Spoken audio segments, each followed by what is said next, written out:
CBC class 11th maths exercise number 8.1 third problem solution பார்க்குறோம். இந்த channel first time பார்க்குற நிறைய டைம் சப்ஸ்கிரைப் பண்ண மாதிரி தான் பண்ணாதீங்க. சப்ஸ்கிரைப் பண்ணிட்டு பக்கத்தில் பெல் ஐக்கனை கிளிக் பண்ணிட்டு பாருங்கள். உங்கள் வீட்டு பிள்ளைங்க உங்கள் குடும்பத்தை ஒருத்தனை சப்ஸ்கிரைப் பண்ணுறேங்க. ஓகேவா? ஸோ இப்போது ஃபஸ்ட்டு 5 டேர்ம்ஸ் வந்து கேட்குறாங்க. nth டேர்ம் அதாவது ஜென்ரல் ஃபார்ம், இது வந்து ஜென்ரல் ஃபார்ம் வந்து கொடுத்துட்டாங்க. ஸோ ஃபஸ்ட்டு 5 டேர்ம்ஸ் வேணும்னு என்ன பண்ணலாம்? n பிளேஸில் 1 2 3ன்னு கொடுக்கலாமா? ஸோ சொல்யூஷன் a1 அதாவது n பிளேஸில் 1 போடுறேன். ஸோ 2 பவர் 1 என்ன வரும்? 2 தான். இப்போ n பிளேஸில் 2 போடுங்க. ஸோ அப்போ a2 is equal to 2 power 2.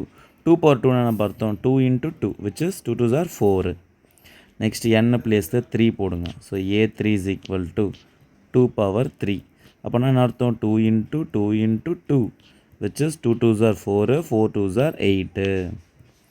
Next n பிளேஸில் 4 போடுங்க. So a4 equal to 2 power 4. என்ன வரும்? 2 into 2 into 2 into 2. இது வரைக்கும் மல்டிப்ளை பண்ணால் 8, இதை போனதில் வந்துருச்சு 8 இன்ட்டு இந்த 2 என்ன வரும்? 16. ஓகேவா? ரைட், அவ்வளோதான், முடிஞ்சது. Next 5th term. So 2 power 5 அப்போ என்ன வரும்? 2 இன்ட்டு 2 இன்ட்டு 2 இன்ட்டு 2 இன்ட்டு 2. நீங்கள் கேட்குறீங்க இந்த 2 இத்தனை 2 நான் எழுதணுமா? அதெல்லாம் வேணாம். நீங்கள் டேரெக்டாக 16 இன்ட்டு 2 என்ன வரும்? 32. இதெல்லாம் நீங்கள் நடுவில் இருக்கிறதுலாம் எழுதணும்னு அவசியம் இல்லை. நீங்கள் டேரெக்டாக டக்கு டக்குன்னு மல்டிப்ளை பண்ணி கூட போட்டுடலாம். ஓகேவா?